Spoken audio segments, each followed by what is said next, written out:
전 보수 정권이 한 일은 모두 적폐라며 철퇴를 가한 남한 문재인 대통령이 한 가지만은 배울 점이 있다고 판단을 했던지, 아니면 적폐 대통령의 기록을 깨지 못하면 진보 대통령의 자존심이 상하는 일로 생각했던지 따라하는 것이 한 가지 있다. 바로 국익에는 별로 보탬이 될 것도 없는 해외 나들이다. 그가 적폐 대통령으로 단죄했던 이명박 전 대통령이 5년간 49번의 해외 나들이를 한 데 비해서 남한의 문재인 대통령은 25개월 동안 19번 해외 나들이에 나서서 빈도로는 이명박 전 대통령과 비슷해졌지만은 앞으로도 36개월이나 임기가 남았으니까 이명박 전 대통령의 49번 기록을 충분히 깰 수 있을 것이다. 그러나 지적하고 싶은 것은 양적인 기록이 아니라 질적인 명분이다. 솔직히 남한 문재인 대통령의 해외 나들이는 남한의 경제 사정이나 국제적인 관계에 비치어 영양가 없는 해외 나들이를 할 형편이 아니다. 그런데 그와 같은 해외 나들이가 빈번하다 보니까 비난의 대상으로 떠오르는 것은 당연하다.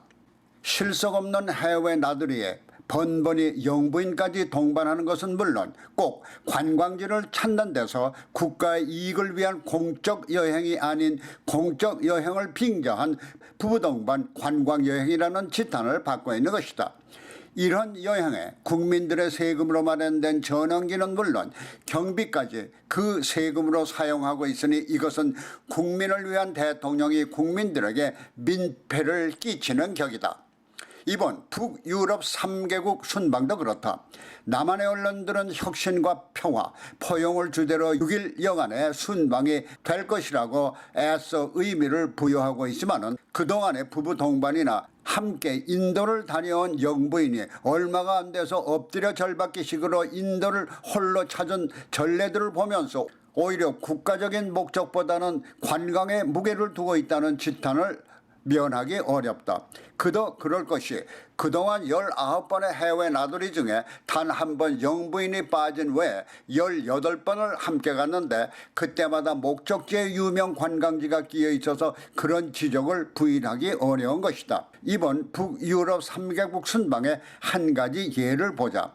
노르웨이 방문은 대우조선이 노르웨이 발주로 건조해준 남한의 조선 기술로는 별것도 아닌 2만 6천 톤급의 군수 지원함에 승선하기 위한 목적이라는 것인데 명분이 약한 목적일 수밖에 없다. 그런데 이번 북유럽 3개국 순방에도 유명 관광지가 끼어 있다.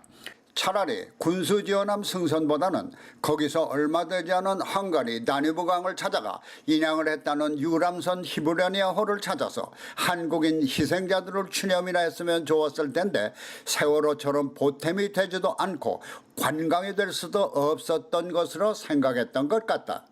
이와 같은 문재인 남한 대통령 부부 동반 해외 나들이에 제1야당의 대변인이 어쩌면 이와 같은 해외 나들이의 회의적인 많은 국민들의 마음을 대변한 듯한 논평이 집권 여당에 의해 망만이라는 비난과 함께 정쟁으로 부상하고 있다. 바로 그와 같은 해외 나들이를 천엽질로 비유하며 실속 없는 여행임을 꼬집은 것이다. 또한 6.25 남침으로 위기에 빠진 조국을 지키려다 목숨을 잃은 호구 영령들이 누워있는 현충원에서 6.25 남침의 전범인 북한의 김원봉을 국가 유공자로 지켜세우며 서울의 뜻을 비친 데 대해 제1야당 대변인은 대한민국의 정체성을 훼손하고 역사 덧칠 작업으로 갈등의 파문만 일으키더니 나홀로 속편한 현실 도피에 나섰다고 꼬집었다. 이와 같은 논평은 6.25 남침의 전범인 김원봉을 띄우면서 막바로 나타난 현상이 문재인 정권의 영원한 지지 세력으로 알았던 2030 세대까지 부당성을 지적하며 나오자 당황한 듯하다. 그래서 막바로 청와대가 나서서 김원봉의 소원은 있을 수 없을 것이라고 대통령을 대신해 발뺌을 한 것을 보면 나홀로 속편한 현실 도피라는 표현이 크게 잘못된 것은 없다.